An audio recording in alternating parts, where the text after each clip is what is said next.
dear friends, I apologize for this interruption, and really quite surprised to see that there were problems with Bungie yet again, and not sure really what was causing it, but suddenly everything went dead and we kept getting messages indicating there's no internet connection. That's obviously not true to fact.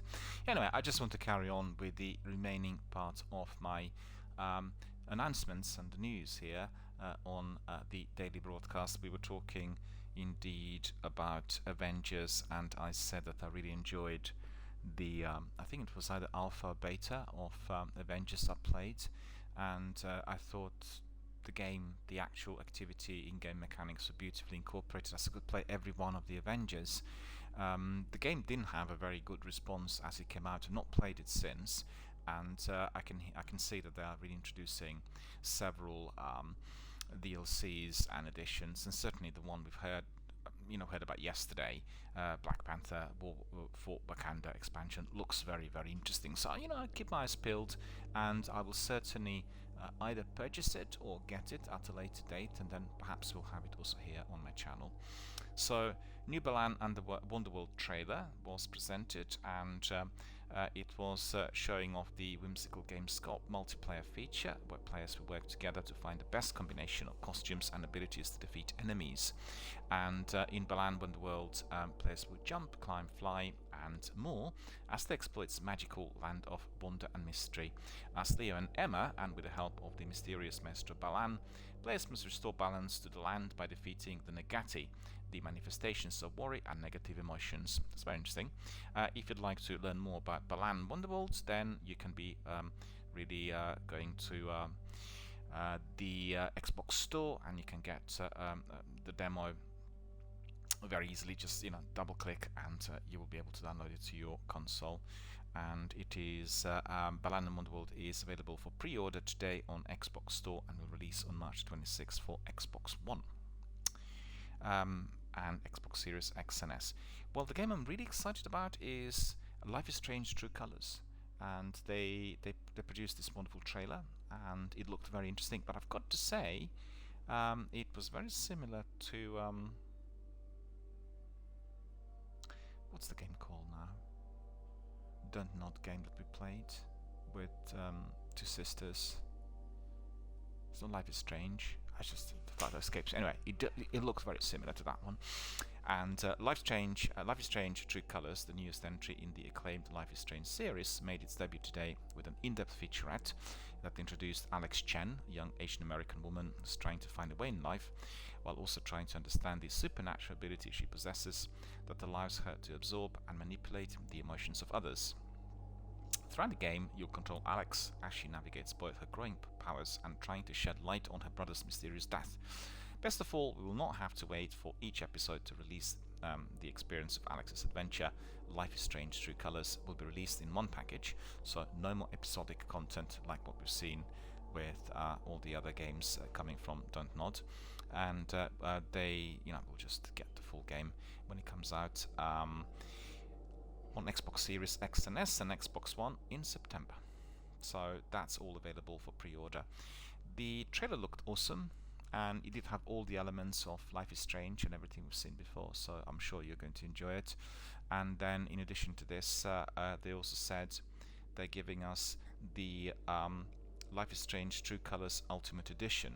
So that's basically Life is Strange remastered, and it looked very good on the trailer. I watched it and loved it. I think it's really very similar to what we expect from Don't Nod in general. And that is also going to be re-released as Life is Strange Remastered Collection, available for pre-order. So these are the news, these are the news coming from Square Enix and the presentation last night, and that was Square Enix Presents. Definitely very enjoyable, and if you have a chance, just hit it up on YouTube, watch it all again, and familiarize yourself with Outriders and with Life is Strange new episode and all the other things that were given. They are having lots of new titles in motion, and certainly plenty of goodies to come our way in no time. So really excited about some of the things that Square Enix were telling us and presenting through their first ever show, and I'm sure we'll be getting many more episodes in the future. So we've seen already that NBA 2K21 is accessible on Xbox Game Pass. Anyone, I mean, I'm not really a fan of sports games overall, but anyone who is, have a look, and you will know that EA Play had introduced the entire library to Xbox Game Pass. So we have about 60 or 80 extra games now included on the list, and quite a few of these are sports games. So it's American football, it's basketball, it's FIFA, it's golf, it's all sorts. So you can find everything for your own particular personal gaming preference if you hit it up there on Xbox Game Pass. Scarlet Nexus futuristic tech and psychic abilities will be uniting on June the 25th. So let's have a look. It's a Bandai Namco project and action RPG led by two members of the Tales of Vesperia team, Kenji Anabuki and Kaita Izuka. Lizuka, the world of Scarlet Nexus is set in the alternate and perilous future.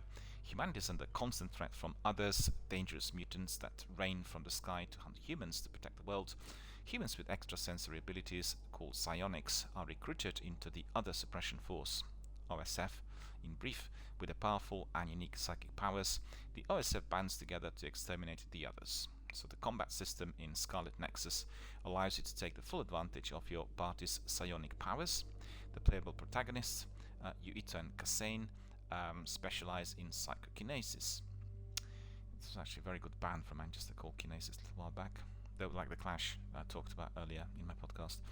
Utilizing psychokinesis, the environment becomes your weapon against the others. By chaining melee combos with psychokinesis attacks, Yuta and Kasane are two of the most adept members of OSF. The list just goes on and on, so if you're interested, let me see, Scarlet Nexus will be indeed launched on June the 25th. Very, very excited about the game as well. Anyone who likes Japanese RPGs and fighting stroke story driven type of games will be very, very delighted. And we did see some trailers already on Xbox channel on YouTube for a little while, so definitely something we are all looking forward to. The other big thing is that we are getting Murder on Eridanos available now. That is the Outer Worlds expansion. We are really looking forward to that, and everyone who played the Outer Worlds will know that this is seen as one of the very best games on Xbox Game Pass. It's Microsoft exclusive, and I think Jeff and Larry agreed that this was one of the best RPG stroke open world games of the last year. Was it 2 years ago, in fact, not the last year? And I'm definitely I remember playing it when I attended what's it called, Infogamer a couple of years ago, and it was just absolutely terrific being able to enter that world, massive big open world, bright colors on a very, very large screen, and definitely enjoyed it, and definitely had a lot of entertainment there when playing it with others. So very highly recommended. Still not played it here on my Xbox ever since, because similar to Fallout, it's a massive big open world game. You need to really get in and make sure that you're getting enough time that you'll be spending on the exploration and the characters and all else that is going to be completed. So this is a new DLC. It's the second and final story-based expansion for the game, and in this DLC you need to solve the Halicon colony's grandest murder mystery, right? So the second and final story-driven expansion, The Outer Worlds, is now available. For those who want to do more in the Halicon colony, travel to Eridanos can now commence, so do not expect a peaceful vacation. And the iconic actor Halicon Hellenstaff, Terran Monarch, and the spokesperson for Rizzo's new refreshing Spectrum brand vodka is dead. It's up to you and your crew, along with the trusty discrepancy amplifier, to get to the bottom of the case. Approach the case, however you'd like, and narrow down the suspect list from the likes of famous Dustball player. So Black Hole Bertie on or the Terror on Monarch leading actor Spencer Woolrich. Perhaps it was even Helen's automechanical co-star Burbage 3001. Make use of your complimentary room at the Grand Colonial Hotel to set up your own investigation headquarters. You find the motive and then you accuse the criminal. So per your unbridled interest in the Halicon colony, you're reminded that it is your duty to fulfill this obligation on Eridanos. don't worry, as the board has graciously supplied 3 additional scientific weapons to discover, additional armor sets, granted 3 additional levels to the current level cap, and plenty of support staff to make your journey more functional. So in case you missed it, the first expansion of the Other Worlds, Peril on Gorgon, is also available independently, and you can get it through Xbox or Microsoft Store, and then you can also get it through the Outer Worlds expansion pass with a second expansion for extra savings. I think $24.99 is the price that this game is offered on. So definitely a very, very good dispatch of news. Very excited about it. I watched the trailer last week on their YouTube channel, and it's just really looking mouth-watering. Very, very good stuff. If you like film noir, if you like murder investigations, if you like detective works, that is going to be right up your alley.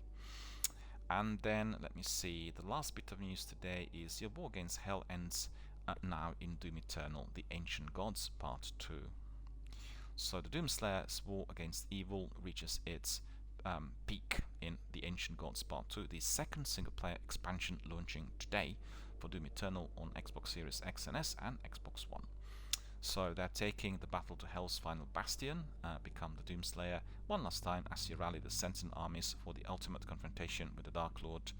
Wield all the new Sentinel hammer as you rip and tear through deadly new demon variants in the Slayer's final struggle to seal away the forces of Hell once and for all.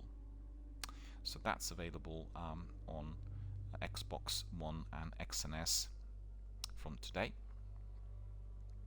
And we've heard all about Bethesda's new titles, so that's really it as far as the Xbox news are concerned. Let me just have a look very quickly on my Twitter. Where's my Twitter now? And we need to see if there is anything else of interest before we wrap up for today.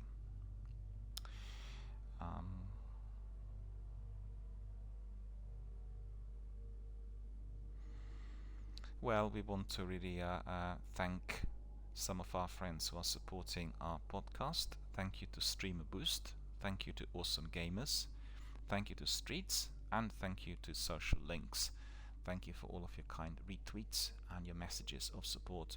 Great to see that our friends are in awe of the new concept and indeed supporting all of our effort here on Twitch. So let me see. We have... No, that's not it. Bear with me. What is going on?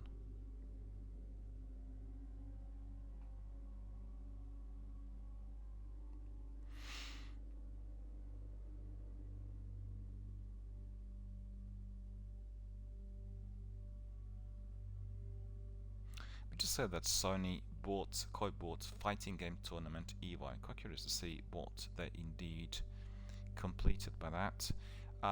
They joined forces with RTS, a new venture from Endeavor's esports business, to buy the Evolution Championship Series, the world's largest fighting game event. The terms of the deal were not disclosed, so they said they will return this year in online form and feature Street Fighter V, Tekken 7, Mortal Kombat 11 and Guilty Gear Strive. So that's very good. And EVO co-founders Tony and Tom Cannon continue to be involved as key advisors, so that's interesting. So they'll have some tournaments displayed in there. Lots of news on Twitter today about Life is Strange, which is not surprising considering how popular the game is, and a lot of that is dedicated to the remastered version. I've had some messages coming in from our community in response to my comments on remastered editions here live on air, and I just want to kind of go back to that yet again and restate that I personally feel that remastering some of those games is always of great advantage, and it provides us with a huge opportunity to experience those games on the next-gen style graphics. And I personally played several that are not really particularly old, you know, the games like The Last of Us, and through its remastered version the game's just getting a very different dimension. The game that's really particularly interesting is a very new game, Gears 5, released a couple of years ago. They've done a full remaster for next gen, and if you are a true Gears of War fan, you will recognize that with its remaster, that Gears is no longer just a sci-fi kind of space opera, but it is absolutely a horror stroke survival game.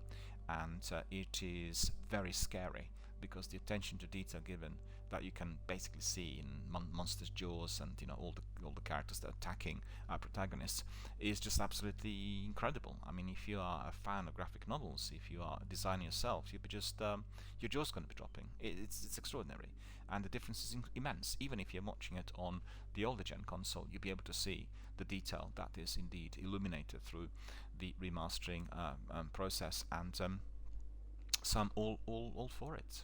And there are some community members on Reddit who are expressing, I guess, some degree of discontent, feeling that perhaps doing it like that is just purely based on money, that it's the same old game, just rehashed and given, yet again on a separate price.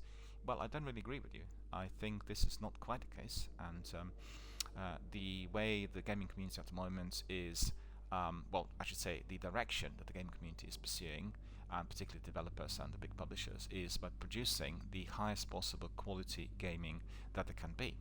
And this will require your setups to be upgraded. You will need to have the next gen consoles and better quality TVs. But even if you're in possession of the old gen consoles and the TVs like mine, for instance, which is not really the latest, and if they're obviously like Sony Bravia, the top-notch models, you will still see the improvements. You will still have that massive enhancement of your gaming experience, because as we carry on, the tech is evolving rapidly and our gaming experience is certainly growing. So I'm very excited about three major remasters coming out. At present, the biggest one for me is Mass Effect Trilogy Legendary Edition. I can't wait to get my hands on that, hoping that perhaps it will also come out on Xbox Game Pass on its release date, because don't forget, EA is now part of fully incorporated in Microsoft's streaming platform. The second one is indeed Life is Strange remastered, so that's like a Legendary Edition as well. And the third one is the one I just talked about, the Tomb Raider collection. 3 games in there, fully remastered and polished up for the next gen. So plenty of great experiences and wonderful action for us on our setups to these remastered editions. And don't forget, on some of the games which are exclusive to Microsoft, you are going to be getting the top version of that game as you are upgrading. So for instance, I can tell you that the version of Fallout 3 that I'm presently playing and streaming is an enhanced version compared to the old that I had on my 360, and that's terrific. Like for instance, the Gears 5 version is already upgraded, so therefore I'm getting the best quality immediately instead of having the need to be purchasing anything extra. And that all comes together with the Ultimate subscription and the direction that Phil Spencer's team has taken, so that when you are accessing the games through backward compatibility, should there be any other enhancements and improvements produced, you will get them automatically through its regular update, and therefore you'll be able to enjoy the same game but through a much enhanced experience. And that's just fantastic. That's just great. This may not apply to the games that were released as separate kind of remastered Legendary Editions, for the obvious reason. If they are part of Microsoft, if they are part of their exclusives, then your version will be automatically upgraded. Well, that's my understanding. Don't quote me on this 100%, but that's my understanding from what I've heard. And this is also applicable to so-called smart delivery. So if you're migrating from Xbox One to the Series X and S, you will automatically get the smart delivery, which means the new version will come with an update, and therefore you'll be watching it on the best, highest possible quality. Alright, the other game I'm very excited about, and they've been talking about it on PlayStation Europe today, is Returnal.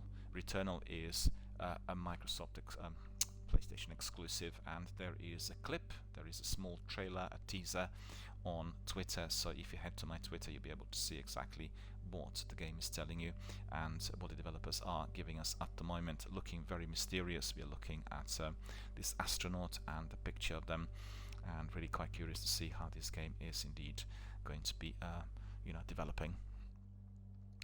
So let me see, what else do we have? Well, there has been some concern by myself expressed here live on air about Sony PlayStation and the fact that they're not following some of the recent trends, and I think that is really setting up a very dangerous precedent for the company. They are not really providing us with full backward compatibility. They said they will not provide us with exclusives on their streaming services, and there's several other services in there that will not be fully integrated, that I feel are not in sync with what's happening in the community out there. And therefore my personal view is that they will be lagging behind, and this could be reflecting quite seriously on the turnover. There comes the end of the year, or the accountancy periods. But we did hear today on Game Rant that gamers are very angry about PlayStation's save migration process. So after having trouble transferring saved data to the PS5 version of Marvel's Avengers, many gamers are frustrated with this save migration process. Absolutely. And I find saving on PlayStation 4 to be a major bother, because unless you're doing the games like Destiny or The Division, which are all based on the live services, and automatically they're saved on the server, you need to be doing manual saves, and these manual saves are really trouble. I've had a couple of games where they didn't really register in full, and I had to be first of all saving them on my console and then importing them through PlayStation Plus services to the cloud. And to be fair, I've never lost any of my saves, but it just seemed like a long-winded, arduous process. And I think for somebody who's an avid gamer and who's kind of downloading and playing lots of games, it's very easy to forget to upload your saves from the console to the cloud, because it's not automated. They don't have that facility that be automatically saved up there, and that's very easy then for people to lose their saves, because if you delete the installation, you will also delete the saves which are on the console, and then that's basically where those saves will be gone. So, and one of the PS5 promised features was save migration support, or the ability for players to transfer save data from their PS4 games to the new console. But with games such as Marvel's Avengers, many gamers have become frustrated with the PS5 save migration process, as they feel it is too complicated. Several gamers took to Twitter today to vent their frustration. So they said when the PS5 was released, Sony said players would have two options to transfer the save data from most PS4 games. PS Plus subscribers would be able to transfer data through the cloud, while players without a subscription could do this via a USB. But after the next-gen version of Marvel's Avengers was released, players began to run into lots of problems. That's just what I expected. Using the cloud or a USB to transfer data to the PS5 caused the game to crash, or error codes to appear during the transfer process. So developer Square Enix addressed the problem today, and they advised players to use another method to transfer the data. Players must boot up the PS4 version of Marvel's Avengers and initiate the transfer via the Save Migration tab in the main menu, and launch the PS5 version of the game, where they will be prompted to download the data. Players have to use this method even if they have the PS4 and PS5 versions of the game downloaded on the same console after the fix was announced, and many gamers went to Twitter to complain about how complicated this process was. And in fact, I did see his tweets actually. Paul Tassi is a game reviewer on Forbes, and he's sort of fairly prominent, and he was very, very angry, and he said he wants to switch all his third-party games to Xbox. Well, unless PlayStation takes serious action on the saves front and on backward compatibility, they will lose out. It's just a no-brainer. On Xbox it's so easy. All of my games from 360 and Xbox One and everything else I completed are all there, and if I go back to a game I played 12, 13 years ago, the save will be there. I don't have to do anything. And like Fallout 3 for instance the other day, there's no need to be worried about the saves not being there. You just go back to where where you left off, and you just crack on, and that is a this is of great advantage however you look at it, and I think PlayStation will lose out. That's certainly my view, and I think Tassi was playing Avengers and definitely got very displeased. He was also writing quite negatively about Destiny of late. He's an avid Destiny gamer and a dedicated veteran who's, like the most of us, somewhat displeased with the recent seasonal content. And I certainly had the problem with Bungie introducing meaningless armor and meaningless weapons. You have lengthy grinds to complete, and there's nothing you can do with this weapon. It's just literally just like a nice icon in your collection and nothing else. And I think this is posing a serious problem for the gaming community, because if you are running a game for 10 years and through live services, you will always need to have continuous upgrades on the content. And in fact, I was listening to one of the chaps from Microsoft yesterday on Larry's podcast, and he said when he worked for small indie companies, he didn't realize what incredible difficulty they would be facing with the games that are being run through live service, because you constantly need to be providing maintenance and then looking at updates and new content, and it's just 24/7 works, particularly for very, very small teams. And he said that really will be a serious problem in the medium term for anyone who is not fully incorporated, with the big guys like Microsoft, for the obvious reason, because they do not have the facilities or human resources in order to be able to do everything, and that is then affecting their ability to provide regular maintenance and everything else. And I think I agree with this, because ultimately the maintenance will require a lot of human resources, and if you do not have that capital and that many people working on the everyday maintenance, then the services will suffer. And the community members of Destiny, or the Division, they have absolutely zero tolerance towards anything which is long-winded. So if you had maintenance problems and they were lasting longer than 24 hours, then almost everyone would just leave the game and they will never ever come back to it. So these are serious issues. Alright, I think that's probably all we have for you today on the podcast. Hope you enjoyed all the news. There's been a lot of community input through the questions and feedback. We had quite a number of wonderful news coming in on the wire, most importantly the one related to Square Enix presentation, with so many great games coming our way. And I thought I provided you with some reflections on all of those questions that would have arrived to my desk overnight. So hope you guys are going to be enjoying nice weather, which is out there here in our local area of North London suburbs. Very nice. It's not really warm, but a beautiful sunny day, proper spring day for a change. And hope you are going to be having a nice, healthy, safe gaming session today, Friday night. You can hook up with other guys to play raids in Destiny, to do lots of activities in Dark Zone if you are the Division fan, or Apex matches if you're celebrating its Chaos Theory event. If you are wanting to provide you, if you want to engage with the celebrations of PUBG, you can just simply crack on with its 4th year anniversary, which indeed is commencing at the moment. Lots of difficult challenges in there for people to complete if you are to be getting some of the loot. But anyway, it's just all out there for us to enjoy, for all of us to engage, and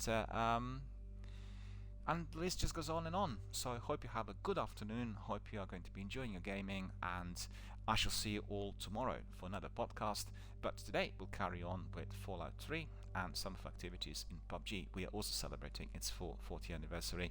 I am absolutely delighted to have been part of that original group of gamers who are trying the game out before its release, and look forward to all that PUBG team is going to offer over the months and years ahead. So join us for that 4th year celebration. Join us also for our celebration of Microsoft and Bethesda merger with our Fallout 3 presentation, which will commence shortly. So stay with us. We'll be back in about 5 minutes.